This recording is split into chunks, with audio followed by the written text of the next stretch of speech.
And Adel, and thank you to the ESEIA team, senior and your colleagues, for organizing all these lectures, and in particular this one. And Adel, now I'm really looking forward, and I think all the participants too, to your contribution. Thank you very much. Well, thank you very much, Andrea, for your nice words. And first, let me, I think on behalf of all the speakers, pass on really our regards and our deep feelings for the people of Graz, and in particular the families. Yes? Adel, let me just say something, because I couldn't find the link. I don't know what happened, so I'm sorry. But I know that you are already on the move. Okay. Hello, okay. Teresa. So, hi, Teresa. Sorry. Thank you, Andrea, very much. My fault. Thank you. I know how this happens. I was opening really, to say that we think we all realize, what should be the feeling in Graz, and certainly the families of victims, and certainly we are all at least in heart and in thoughts with you in Graz today. Thank you very much, Adel, really. And sorry, Teresa, I didn't read my briefing notes exactly, so I have to hand over to you and not to Adel. So I'm sure you will introduce Adel now in more detail. Sorry for that, but Teresa, the floor is yours now. So, thank you for having me here, moderating this session. We have here one keynote speech from Adel. He is the Secretary General of the European Energy Research Alliance, my very good friend. And he also is a professor at the Free University of Brussels, giving a class on geopolitics. And he has a long CV, but I will not read it because on the sake of time. So Adel, the floor is yours. Thank you very much, Teresa. Thank you, Andrea. So without further ado, I will start. And as we have in the panel one of the author of a very substantial and reference recent study on science diplomacy. I have decided to spend most of my lecture more on the state of the geopolitical situation today, rather than diving into science diplomacy, which will be, of course, the theme of the panel discussion and certainly of the presentation of Jan-Marco Müller after me. My pitch will be, unfortunately, a new world disorder has emerged, and science, the second part will be on science, geopolitics, and diplomacy, but introducing the subject and referring to the European study on which Jan-Marco has been a major contributor. And I will have just a few words on, I think, what we need to reflect on when we speak about science. So first, a new world has emerged, and I mean, this is a slide on which we can spend, of course, hours, but I will very briefly, hoover over it. Basically, we know that after the Second World War, we had a long period which was called the Cold War, where we had basically an opposition between two blocks. On the one hand, the open bloc, the liberal bloc, and I would say led by the United States. On the other hand, the Soviet Union. And this Cold War has finished at the turn of at the end of the 80s. First with the I would say very symbolic fall of the Berlin Wall, but formally in 1991 was really the collapse of the Soviet Union, and it opened, I would say, probably about 20 years of a moment in which you had only one uncontested power, United States supremacy, and this is what is called, this reference to the unipolar moment, where the world was, I would say, led under the supremacy of the United States, but working under multilateralism, which was implemented through a rule-based order and a number of international recognized international institutions, such as, of course, the United Nations and all the international organizations we know, such as the FMI, the Monetary Fund, and many others. In the mid of the last decade, we had really a number of events which marked really the end of this absolute supremacy of the United States. And one was certainly September 11 with the attack on the Twin Towers, which was, in my view, the first crack in the absolute supremacy of the United States. But the other one, which I believe is absolutely essential and turning point, was the subprime crisis in 2008. And this started with, a financial crisis based on, a very poor financial management and financial regulation and excess of neoliberal capitalism in the United States. But as you know, it unfortunately really, how could I say, invaded the whole of the world, and it resulted in a major world economic crisis. Which I strongly believe is very, very much one of the root causes of the populism that we see rising everywhere in the world, and certainly in Europe. Another turning moment was, of course, the election of Donald Trump, which really showed basically a shift from a strong democracy into a more populist type of government. And just below, you see in 2013, a moment which went relatively unnoticed at that moment was the election for the first term of Xi Jinping as president of the Communist Party in China. And it's a very significant moment because we will see that afterwards, this has had huge consequences. Of course, we then enter into the COVID-19, which has a major, let's say, stop and reconsideration of the globalization as we knew it, and then the brutal invasion of Ukraine in February 2022, which marked really the end of, let's say, an open multilateral rule-based order. And so we have shifted from a unipolar moment with the supremacy of the United States and multilateralism as being the way of interaction between countries to a moment which is multipolar, but where multilateralism has totally collapsed. I will come to two major points that I mentioned already. First, the invasion of Ukraine. And without going to the details of that, this was the first absolute evidence that the divide between the OECD countries, between Western nations, between developed economies and what we call the global South, was absolutely obvious and abyssal already. And without going to the details, it shows that while most of the countries voted in favor of condemning the Russian invasion, these countries represented about 70% of the world GDP. So the rich nations voted to condemn the Russian invasion. But those who abstained or were, lukewarm on the condemnation, in fact, represented 70% of the world population.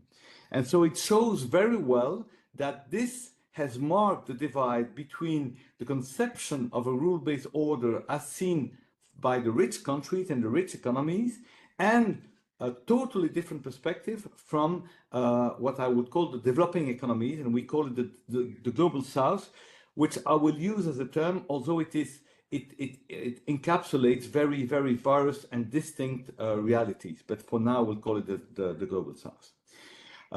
Another event, and that's why I referred to Xi Jinping, was in 2023, the election of the third term of Xi Jinping. And this is unprecedented because it has necessitated a change in the constitution, a Chinese constitution. But more importantly, what you see in this picture, which was broadcasted in the world, everybody was following that, is that this person, who is removed, is Hu Jintao, the former president before Xi Jinping, who was widely seen as a liberal and a progressist president. And this shows very clearly that China had turned 2 years ago in a totally authoritarian into a totally authoritarian regime. And by the way, a few days after, the person on the left hand here, Li Keqiang, the former prime minister, was also asked to leave the Politburo as he was seen as too progressive. Then we know the following. We know the polarization around the world on the war on Ukraine, with the constitution of an axis between China and Russia, which unfortunately was initially a little bit, I would say, virtual, but which becomes more and more material as we speak. And then the extension of this axis with North Korea. Who would have believed that? And at the same time, you see the retreat of the French army from Africa in the Sahel fiasco, which basically is also symbolizing the failure of Europe in the developing countries, and in particular in Africa. And together, a raise of the BRICS, which was a silent organization until now, which become much more vocal, which is extending to important, I would say, mid-power, Egypt, Ethiopia, Iran, the Emirates, and which is increasingly establishing itself as, let's say, a substitute or an alternative to the rule-based order and the United Nations as we know it. I will not speak about the war in Israel-Palestine. I would like to, but I think everybody is totally aware of what is happening there, and to what extent this tragedy is really showing the dual standards of the Western world, which is totally silent and mute in front of the genocide, which is happening there every day.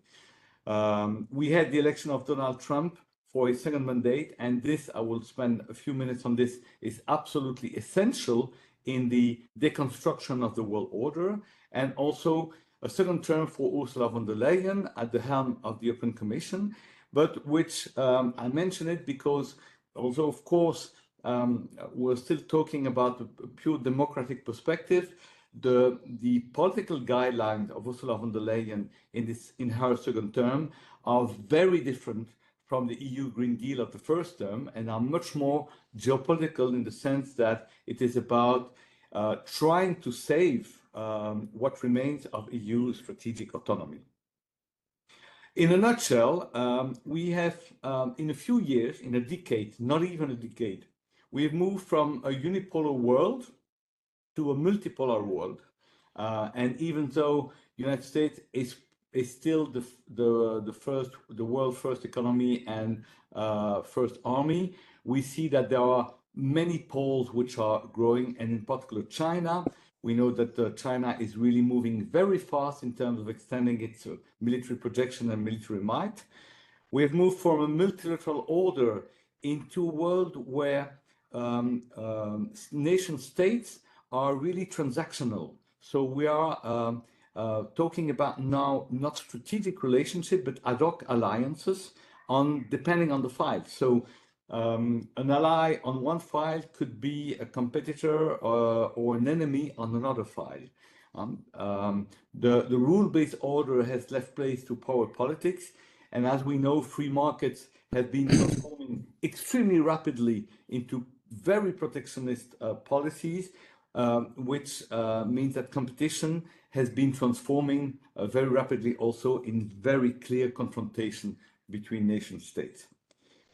Very important is this milestone where the democratic the so-called democratic regime in the United States is taking aim at the EU liberal democratic order.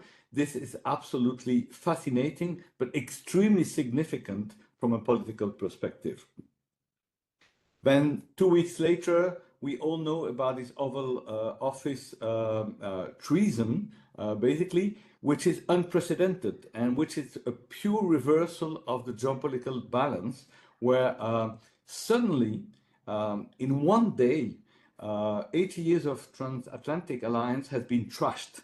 And this means that overnight, Europe has realized that it stands alone to ensure its protection in front of the growing peril and threat posed by Russia, which is, of course, transforming completely the global geopolitical balance. We all remember also just 2 months ago, the Liberation Day, the assault on the world trade and global economy, which is absolutely unprecedented and which also triggers suddenly a redefinition of what we call globalization and will profoundly reshuffle all the trade alliance globally. And this is absolutely essential. And we will see later that Europe has certainly an opportunity in this tragedy. There is opportunity that we need to seize in this reshuffling. It's chaos and unpredictability on the global trade. I do often this kind of presentation, and usually I was updating, the press clips, but I mean, it's irrelevant now because what you see happening, and a few days, well, two days ago, there seems to be some kind of truce in the trade war between China and the United States. But I'm pretty convinced that over the following weeks we'll have other episodes, and so what we see now, what is qualifying the situation, is chaos and unpredictability. We don't know what will happen in terms of global trade. It's totally unpredictable.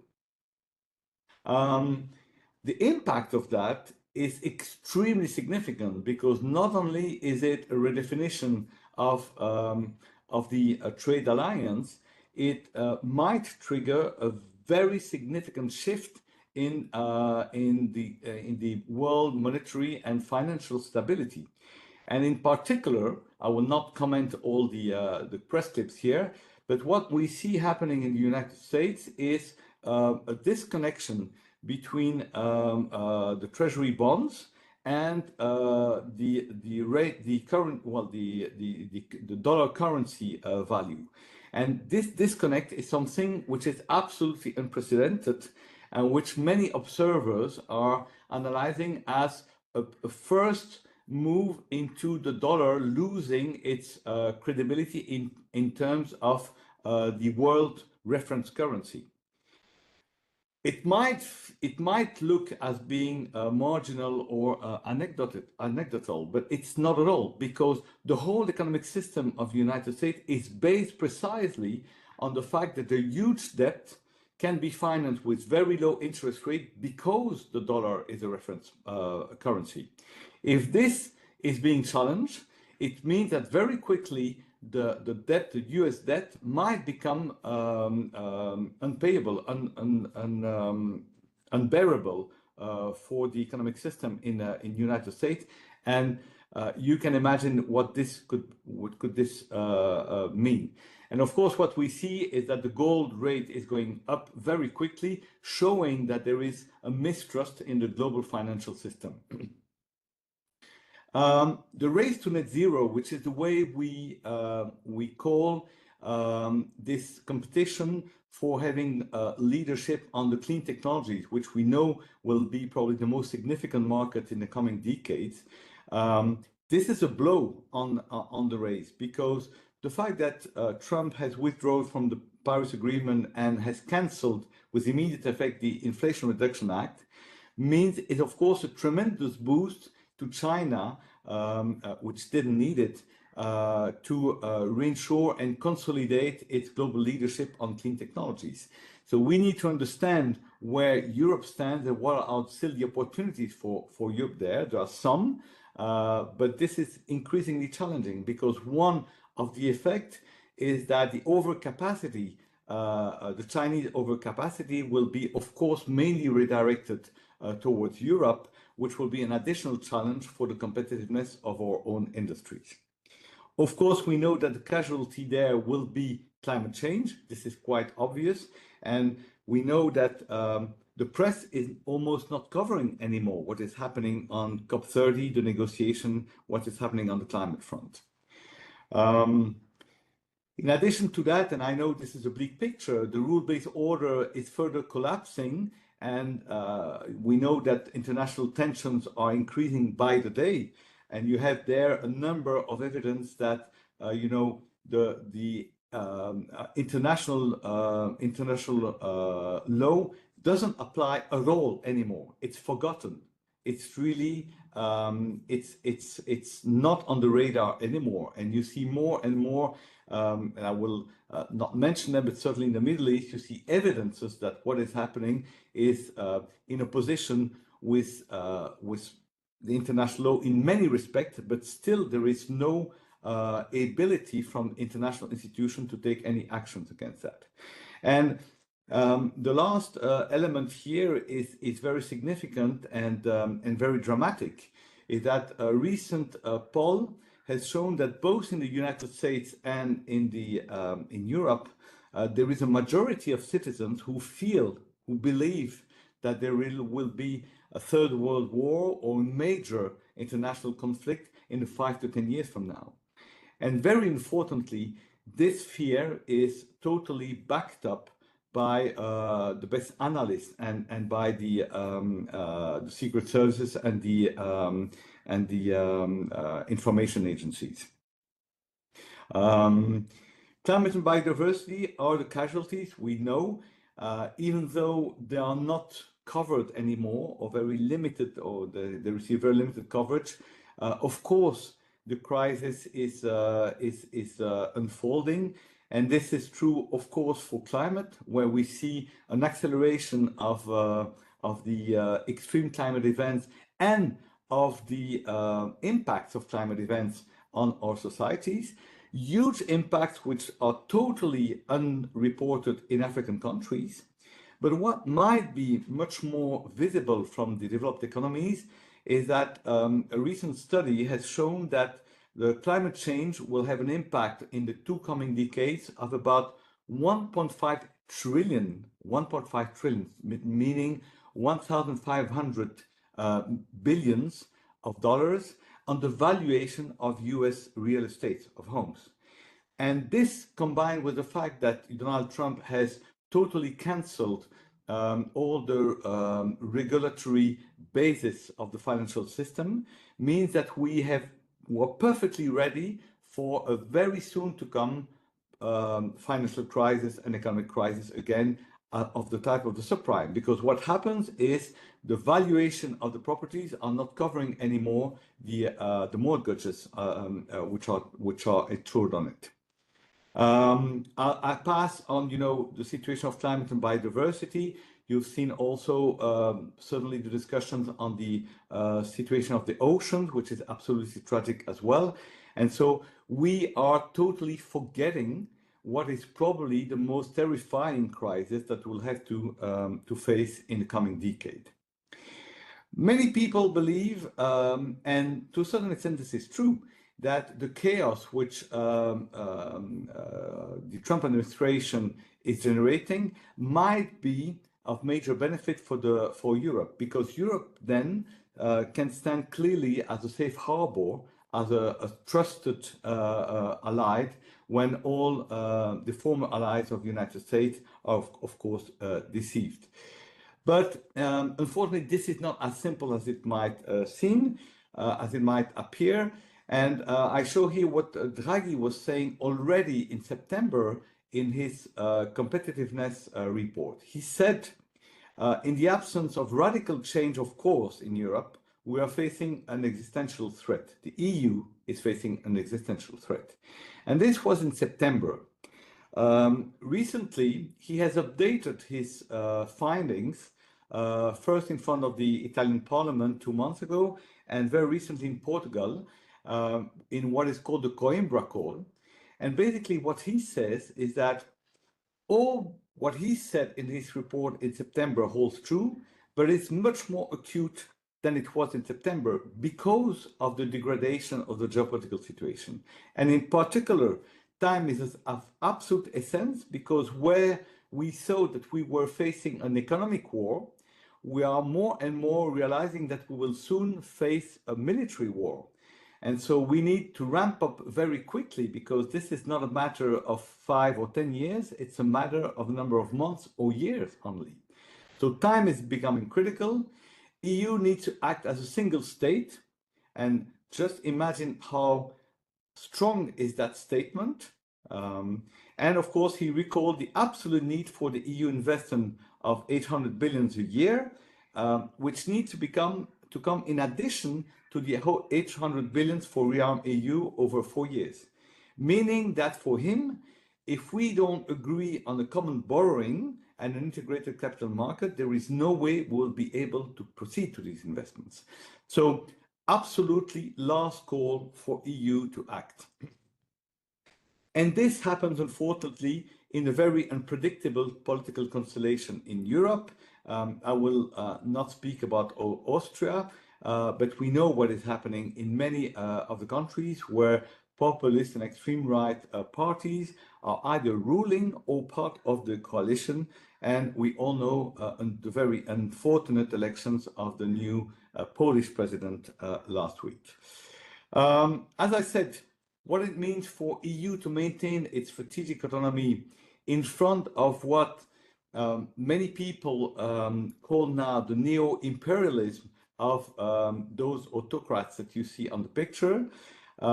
It's a make or break time.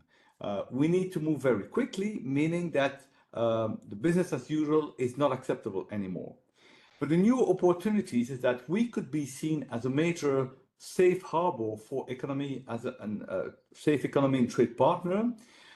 We have an opportunity to redefine very quickly new trade alliances with all those who have been deceived by the United States, meaning almost all of the world except China. We have an opportunity, of course, to attracting brains from the United States, but also the Post-Inflation Reduction Act, Clean Tech Investment in Europe. And we certainly have an opportunity to stand again as the leaders in terms of climate diplomacy and as the last defender of a liberal order. This was a little bit the picture of where do we stand on global geopolitics. Looking into science, and I will move very quickly here because I have taken some elements from the very interesting EU framework from science diplomacy that Dr. Jan-Marco Muller will be, had been a key contributor to and will be certainly developing in his presentation. I think what's important to understand is that when we speak, first of all, of science diplomacy, how does it compare to science geopolitics? I would say it's very close. When we speak about science geopolitics, it's really more looking at the natural interaction of science and geopolitics, where when we speak about diplomacy, it's more intentional. But altogether, I think we can use one or the other term for the same meaning. But what's important is that science diplomacy can be seen in different ways. You could see how science can be used in diplomacy, and you can see how diplomacy can be used for science. And so this gives different perspectives that you see on the picture here that I will not detail, they are quite obvious, but I will leave certainly Jan-Marco to detail them afterwards. This is one, let's say, of the concept detail in this very interesting study which has been released 4 months ago, EU Framework for Science Diplomacy. And basically you see what are the key elements of the findings there is that science and technology are increasingly a geopolitical tool, a geopolitical currency.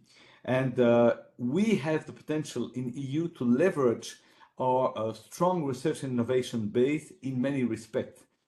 First of all, to restate our global Europe and our strategic autonomy, but also to build and maintain international relationships which are strained by the degrading international context that I've just described. And to the other side, and this is very important, we need also to make care that we safeguard Europe to keep its competitive edge and technological sovereignty, because we know that there is a lot of attempt to use science as a geopolitical tool from competing blocks to gain competitiveness. And this is what is shown here. And I gave some example. You can use science diplomacy for cooperation. And typical example is what has happened in the pandemic to fight global climate change, to fight the biodiversity and nature protection challenge. But on the other hand, we see that there are a lot of other aspects where science is used as a geopolitical weapon. And I mentioned three there: artificial intelligence, race to net zero, so leadership for low carbon technology, and of course, very importantly, defense. Of course, very obvious as an example of that, the Sorbonne Declaration a month ago, and the €500 million which was identified to attract American scientists. And I think many of the member states are also deploying their own plan for doing that.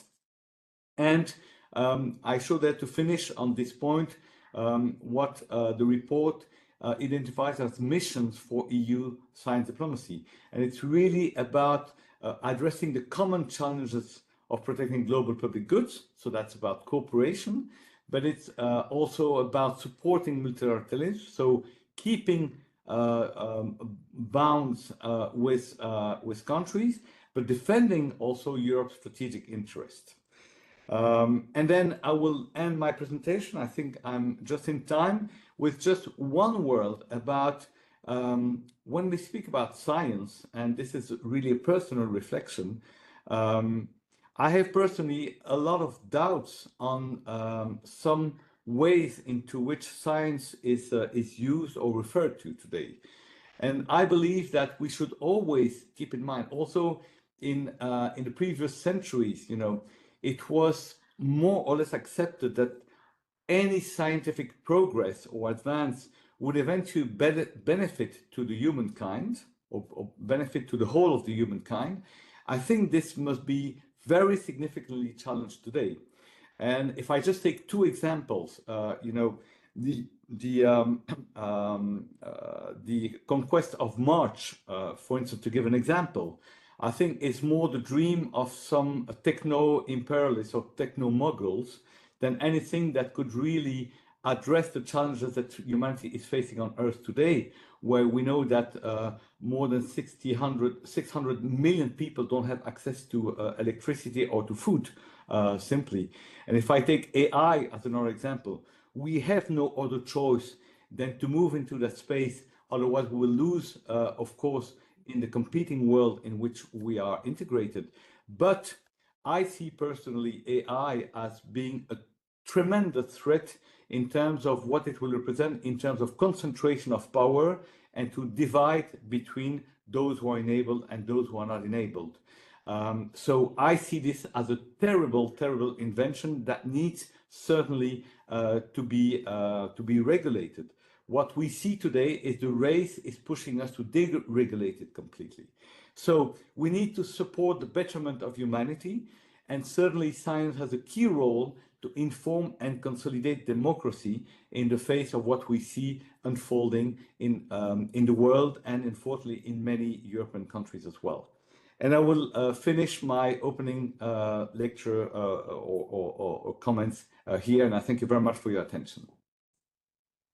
Thank you, Adel. Thank you very much for a very interesting travel over the complete unpredictable geopolitics that we live today. And thank you for finishing with some flavor of hope. Let's see, let's work for that. And with this, I pass the word to Jan Marco Müller, a German scientist, diplomat, and policy advisor. serving as team leader for global approach, multilateral dialogue and science diplomacy, and the author of this important report. He is at the European Commission's Directorate General for Research and Innovation, and has been instrumental in shaping the European Union's science diplomacy agenda. So without losing more time, because you received the full CV of Dr. Jan Mark Müller, he is going to, is the first response of this talk, and is going to talk about science diplomacy, geopolitics of science. Thank you for being here, and the floor is yours. Okay, thank you very much, and hello everybody. So my name is Jan Marko Müller, and I coordinate science diplomacy in the European Commission, which includes coordinating the development of a European framework for science diplomacy. So I haven't been the author of this report. I'm basically just the one coordinating the process. And before that, I actually worked as a science and technology advisor in the European External Action Service. So I have seen science diplomacy from both sides of the fence. And I would like to use the opportunity also to welcome on this call Pier Bruno Ruffini, who is the chair of the EU Science Diplomacy Alliance, which is the most important network in that field. I'm going to share a few slides. Let's see whether this is going to work. So you should see them now. Okay. I think we are facing the European Union with a perfect storm. A perfect storm of first tectonic shifts, which we see in geopolitics, which have been described by the previous speaker. Think of Russia versus Ukraine, think of China, but think also, of course, what's happening in the west of us. Think of Brexit, think of Trump, etc. In addition, in this perfect storm, it's combined with tectonic shifts, which we see in research and innovation. So groundbreaking technologies like AI, like quantum computing, like gene editing, which have profound impacts on international relations. And we are seeing already a kind of tech race between nations for technology supremacy in these technologies. And let's not forget, part of this perfect storm is, of course, also tectonic shifts, which we see in our life support systems, like climate change, like biodiversity loss, like pollution, like global pandemics. And these things these won't go away just because you don't like the evidence. We need to deal with them, and we can only deal with them if we work together on this planet. Now, obviously, science is changing. Science in many ways. Of course, science is opening up to society. It's opening up to policy making. And we see kind of science entering the diplomatic stage in a way through creation of institutions like the International Science Council. But at the same time, we see, of course, also, especially in the past years, this securitization issues around research security, around dual use, around foreign interference, around sanctions, etc., which are, of course, also transforming in a way the scientific enterprise. One thing not to forget, and which is very often forgotten, actually diplomacy is changing as well. We see diplomats, we see our political leaders publishing on Instagram, publishing podcasts, taking selfie, sitting in WebEx calls like us. And what used to be a carefully drafted not verbal between two foreign ministries now is hammered out in a social media post with 180 characters in capital letters. Another phenomenon we see in recent years is this mushrooming of new diplomacies, green diplomacy, climate diplomacy, water, ocean, Arctic, space, health, you name it. You can add many of those. And what I'm trying to explain to when I talk to diplomatic colleagues is science diplomacy is different. It's not yet another one of those diplomacies, because science diplomacy is cross-cutting. There is no health diplomacy without science. There's no ocean diplomacy without science. And in fact, when you think of spaces beyond national jurisdictions, when you think of global commons, they de facto have been governed by science in the past. It's science where actually the knowledge sits about these spaces. Now, all of this has contributed that science diplomacy now is creeping up on political agendas, and everybody's talking about science diplomacy. In fact, a number of member states of the European Union have already national science or tech diplomacy strategies in place. Many are developing those, are looking into this. Another very interesting development is that ministries of foreign affairs are strengthening their scientific and technological capacities. I can tell you 4 years ago, there were only 8 member states that had somebody in charge of science in their foreign ministry.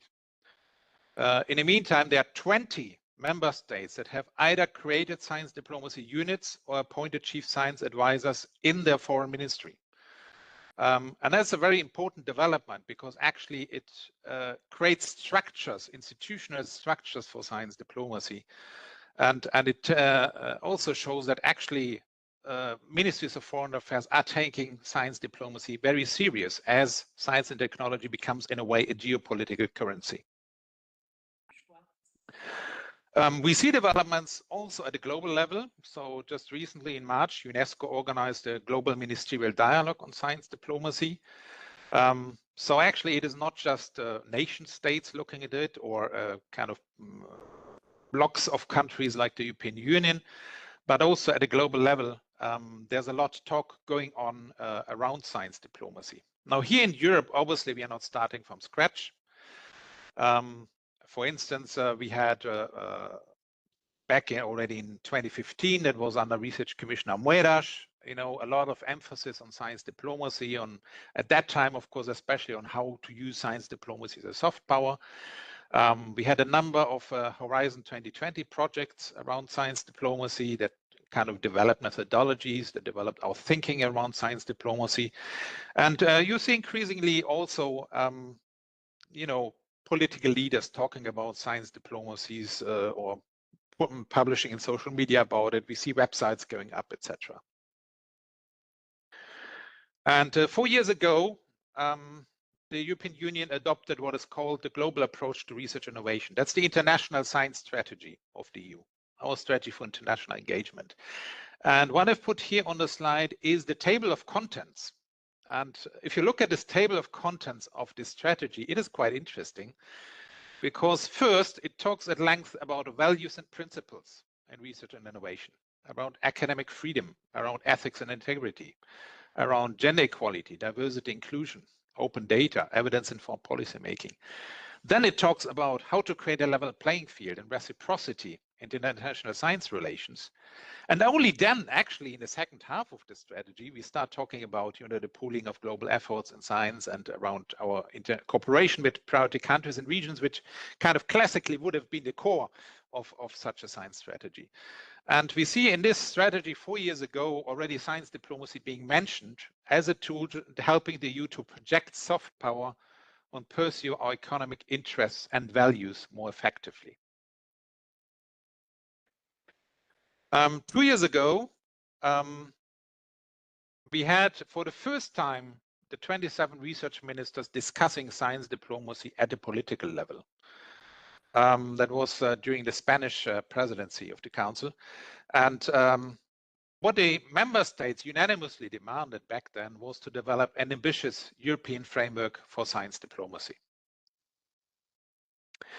And I have the task actually to make this happen. And I can tell you, bringing science diplomacy together at European level is not straightforward.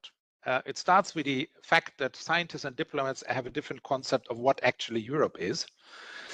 Because obviously for diplomats, it's the common foreign security policy of the EU27, whereas for scientists, it's the European research area. It's everybody kind of in Europe, of course, scientists are cooperating with. Obviously, diplomats, scientists speak different languages, use different jargons. So there's a kind of very basic linguistic issue of bringing these two communities together. But it also goes into semantics and into multilingualism in Europe. So if you take science diplomacy as a term in English, it's composed of 2 nouns. And if you take its French translation, diplomatie scientifique, it's a noun and an adjective. So you see already a different cultural connotation coming in here and who serves whom here. And then, of course, add also the meaning of these terms. In the Anglo-Saxon world, when they say science, they mean natural sciences, whereas in continental Europe, when we say science, we mean actually the whole breadth of sciences, including social sciences, arts, and humanities. Obviously, there are lots of players around in Europe. Just me alone, I have to talk to 27 research ministries and 27 foreign ministries. That makes already 54 ministries I need to talk to. And add to this, of course, all the plethora of networks, of universities, of academics, of course, international organizations, non-state actors coming into play as well, and forcefully. I mean, think of the Elon Musk type of people in the world, and many others. So it is a quite complex panorama. And adding to the complexities that actually bring it together in the institutional architecture of the European Union is not straightforward, because actually scientists and research policies, that's a shared competence, you know, and whereas common foreign security policy is first and foremost national sovereignty and with unanimity principle in decision making. So scientists are here and diplomats are there, and that's actually also kind of a challenge in bringing them together. So what we did in the end of 2023 was to organize the first European Science Diplomacy Conference, trying to bring actually the two communities together in a first major effort to discuss, you know, what a European framework for science diplomacy could and should be about, and it brought together really interesting people. So just the gentleman holding the pen there on the top right, for instance, that's the chief scientist of NATO. So somebody who really works at this interface of science and security policies. And the way we organize it then is to have a bottom-up co-creation process. So we put out an open call to establish 5 working groups on science diplomacy, and within a matter of 3 weeks we had 600 applications. And we then have chosen a total of 130 experts and have roughly an equal share between scientists and diplomats and on the working groups, and each working group co-chaired by a scientist and a diplomat to really have it as a kind of joint exercise, a co-creation. We organized co-creation workshops, so we physically put scientists and diplomats into one room to talk to each other, to understand each other, and to develop jointly solutions of what European science diplomacy should be about. One interesting aspect here is also when we made this choice, we said we told the people, you are acting in a personal capacity. You're not representing your country or your employer, but we want you on these working groups because of the unique expertise you can bring to the table. And we also told people, if you work in government, you should be from the EU27. If you work in academia, you can be from all over the place. That in a way captures also these different views of Europe among scientists and diplomats. And the result is this report, which the previous speaker already introduced, which was published on the 14th of February. So there was an editing team of some of the people that were participating in these working groups that kind of put all these recommendations together, but it's really a joint collective effort of 130 science diplomacy experts. Now, what is quite interesting here is there's a foreword by the research commissioner, Ekaterina Sarieva, where she says, why do we actually need European science diplomacy? And she said here very clearly, today science, technology, and innovation translate more than ever into power and geopolitical influence, and this is one of the reasons why they matter for diplomacy. And developing this framework will enable the EU to defend its strategic interests, reduce its vulnerabilities, while at the same time promoting our values and principles in serving the global public good. So I think this encapsulates very nicely of what European science diplomacy should be about. This graph was already shown in the previous presentation, but I think I'm repeating here because I think that's really important, a really important message. Science diplomacy is not about being nice to each other, because there's this kind of myth still around, yeah, science diplomacy is about building bridges and keeping doors open and everything. Yes, that is an important aspect of it, and it's actually what we all should aim for. But the reality is science diplomacy is also used in a much different way. When we kick out Russia out of Horizon Europe, that is science diplomacy, because we use science to achieve a broader diplomatic goal. When we impose restrictions on China on high-level technologies, for instance, on many other issues, we see, of course, science diplomacy also being used for competitive advantage. And that's the reality of the world outside, and it would be naive to ignore that reality. Now, the result basically of this report, and I'm not going into too much detail here, you can download the report for free. There were 9 recommendations of the working groups, and they are kind of structured into 3 types of instruments. There are first the strategic instruments. What is it? How do we want to use European science diplomacy strategically? What is the right balance between openness and restrictedness? How can we use science diplomacy to sustainably manage global commons? These are kind of very strategic, very fundamental issues. But then the operational instruments, that is, what kind of structures do we need for European science diplomacy? What about science for policy and foresight ecosystems? How does scientific evidence find its way into foreign and security policies? Another important aspect is here the role of science and technology in diplomatic representations. Now, I give you one surprising figure. If you count all the 27 EU member states together, we have more science attaches and embassies than China and the US combined. That's a huge resource, and we need to find synergies to act more strategically together.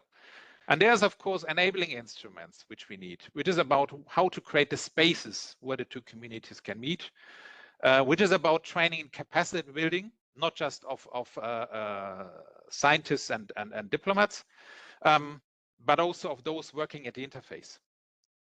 And then, of course, we also need quite simply research about science diplomacy, because we cannot face today's challenges with textbook knowledge of the past.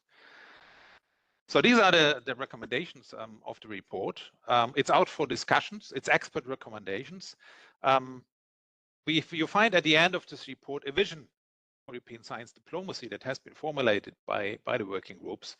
And the vision is that science diplomacy should become a key instrument in the EU's diplomatic toolbox, fostering peace, European competitiveness, and a safe, sustainable, and prosperous future for all by harnessing the power of science and technology in a responsible way. Now, what are the next steps? And that's the end of my presentation. Right now, we're in discussions with member states of turning the kind of recommendations of this report into a policy document, the first policy document about science diplomacy at European level, which should have the shape of a council recommendation on science diplomacy, so that actually member states agree on commitments. On issues they want to commit to in terms of creating this European science diplomacy. Right now, there's a call open in the Horizon Europe work program this year on consolidating European science diplomacy, which is actually designed to follow up on some of the recommendations of this report. For instance, in terms of mapping science diplomacy actors, in terms of training, capacity building, but also in creating these spaces where the communities can meet.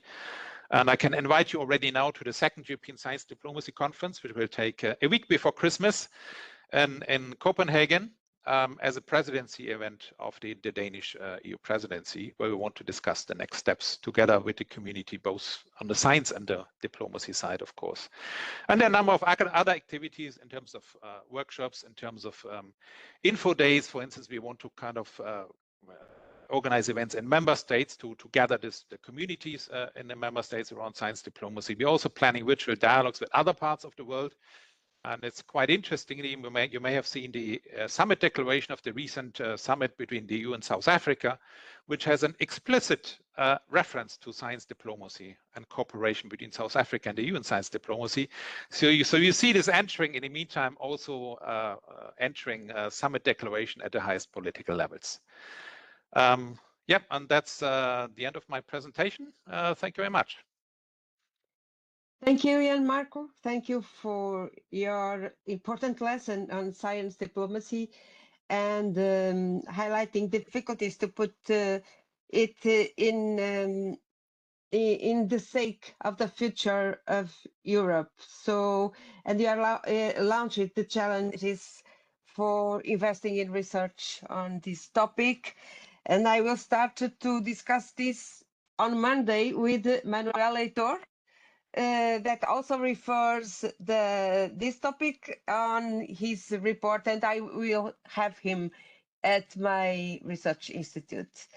Thank you for this presentation. Now I move the floor to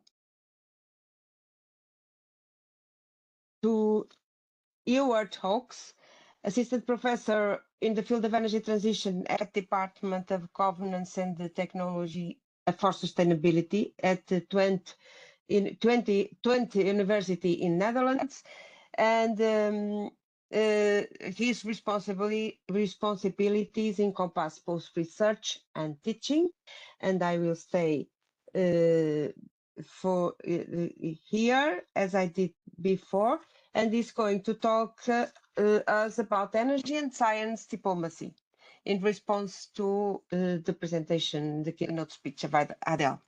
Thank you.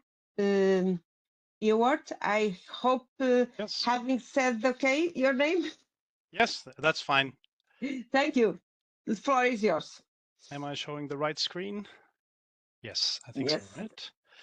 Okay, so thanks a lot, and I'm perhaps honored to speak in this this high round. I think what my talk very nicely aligns, or perhaps lines up with what we heard before with Adel El Gammal sketching very appreciatively not appreciatively, but I appreciated how he did it, the geopolitical situation and the role of potential role of science diplomacy in it, and Jan Marco Müller very aptly showing the history of science diplomacy. So from my own expertise, not being an international relations expert, so that's a disclaimer, I will look at science diplomacy from the domain of energy. And I do work in the energy transition, but I have worked actually in one of the projects that Jan Marco Müller mentioned, so S44C, using science in diplomacy for addressing global challenges. And what I will explain today, or what I will do today, is apply the knowledge we generated there to the domain of energy. Let's see. Yes. So first of all, what of science diplomacy in the domain of energy? Well, we've seen over the last decades also in the energy policy domain that the EU has become more cohesive, especially with new challenges regarding renewable energy, etc.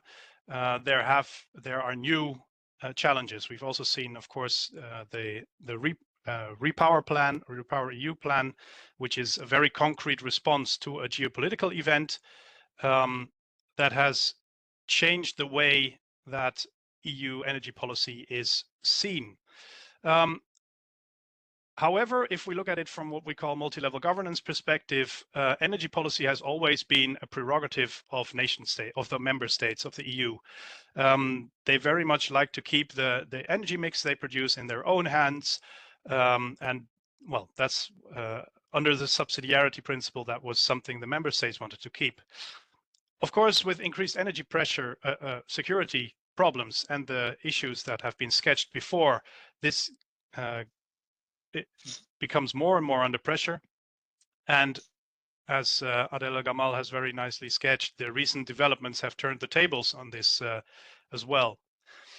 I just wanted to mention one of the diplomacies that Jan Marco Müller pointed out. So energy diplomacy he didn't mention, but it has been mentioned in the Repower EU plan. And I think this whole science diplomacy debate, also in the scientific realm or the academic realm, is quite closely linked to discussions on technological sovereignty, and especially with the upcoming dual use defense problematics. Also, the research and knowledge security terms have been popularized. I was at a conference yesterday on science policy and innovation, where this is a very big topic now. So the question here that I want to try to answer is, what opportunities for science diplomacy in the domain of energy, with the goal of achieving an inclusive, sustainable, and competitive energy transition? Well, first of all, as Jan Marco and Adel have also done, we need to define the concept. We have, in this project that we did, we have tried to emphasize the interactions between actors and the practices that they engage in. So not so much to characterize who is a science diplomat, because there were so many kinds, people with different tasks, who had different responsibilities, partly could be called science diplomacy.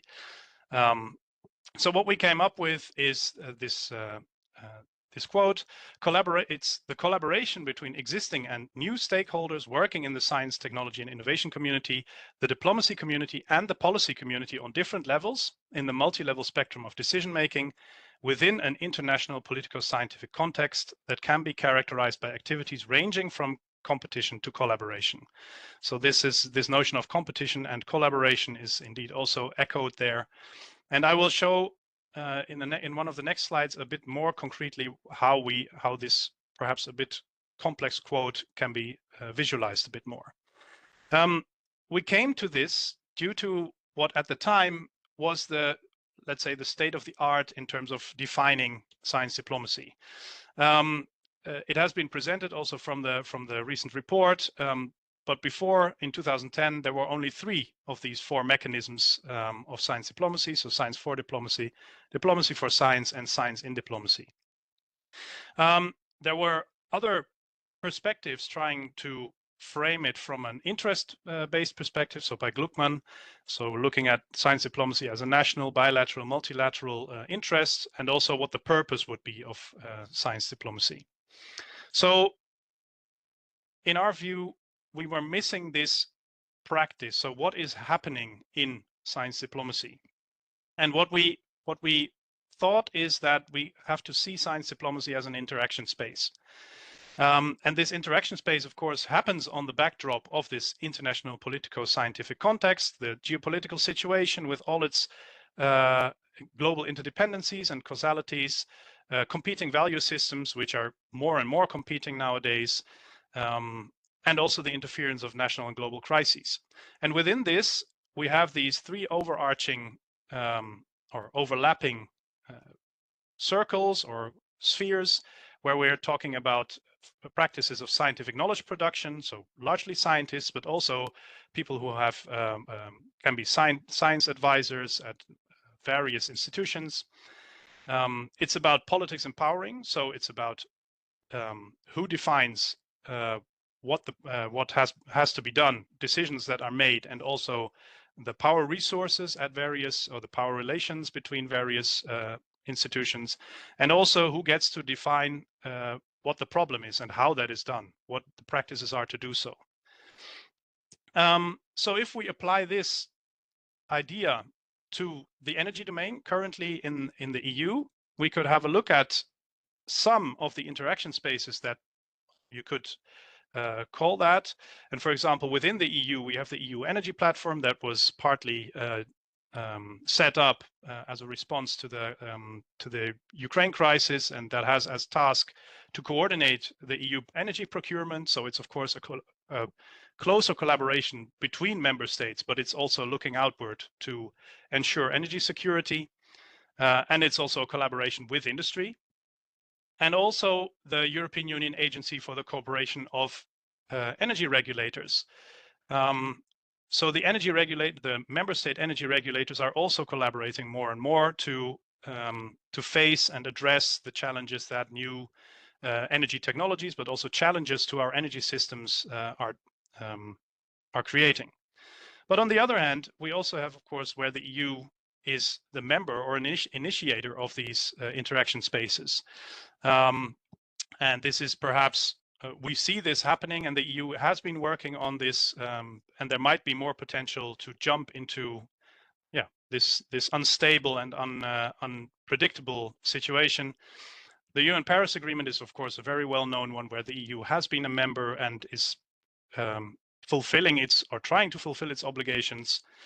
We also have the G20 Energy Efficiency Hub that's also kind of an interaction space that you could see as that. And also the clean industrial deal that was also mentioned in the topic for today's talk, even though not fully developed, or there are more things to come, provides some opportunities to create these interaction spaces.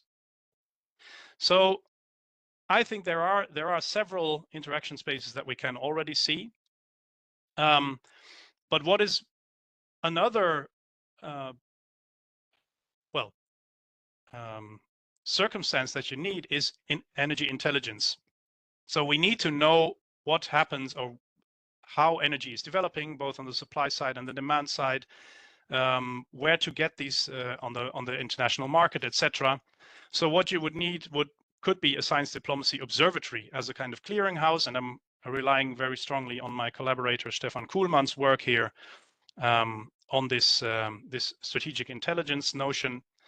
You would need advice channels such as forum meetings, and well, this, for example, the European Science Diplomacy Conference is such a channel, could be seen as one.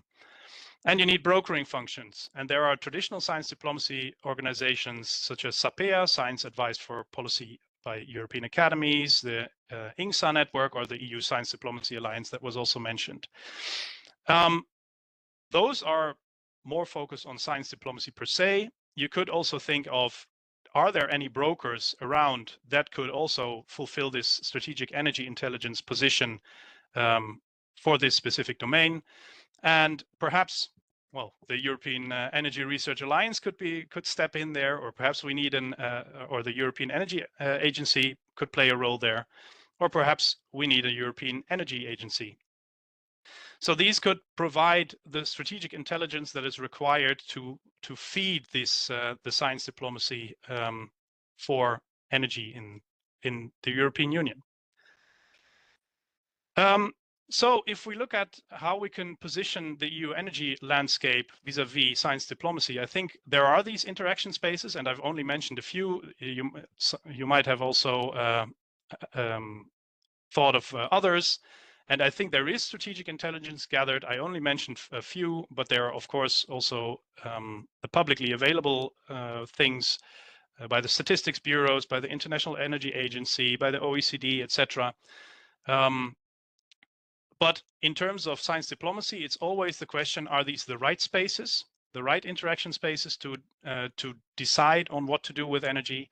Is it the right intelligence that we have? Is it the intelligence we need now? Is that the same we need for the future? And in the end, that's the normative question, that this interaction between actors from different domains or from different spheres have to deliberate together and find a solution for the EU for the energy trilemma. So any political decisions on trade-offs between energy security, energy justice, and environmental sustainability. So if we think about, or we might be rethinking a common energy policy within the EU and into the world, I think there are a couple of challenges that we face besides the ones that have already been mentioned, but these are, I think, quite specific to the energy domain. On the one hand, they're infrastructural and technological. So we already see the implications of the Iberian blackout we had a while ago. So there are cross-continental infrastructural issues. The challenge of renewable energy sources, with the term that's often termed with the Dunkelflaute term, when there's no light and no wind, what do we do? But also, and that's more the competitive global market problem, the energy storage system development, where China is in the lead with the rare earths that have been mentioned. And on the other hand, a political and cultural challenge. So what of energy cultures? It's not only an old-fashioned energy supply issue, but also a demand issue. Do we need to change the way we look at energy? Do we need to change the way we use energy, the amount of energy that we use? So perhaps to unearth an older diplomacy facet of cultural diplomacy might also be in place there. And I think that the economies of scale, by combining our forces in the energy domain, require looking beyond the national borders. And that means that we need new interpretations of intra-EU and international relations as well. which is also a challenging task given the developments that have been also mentioned. Okay, so this was my quick overview of how I see the energy domain regarding science diplomacy. Thank you very much.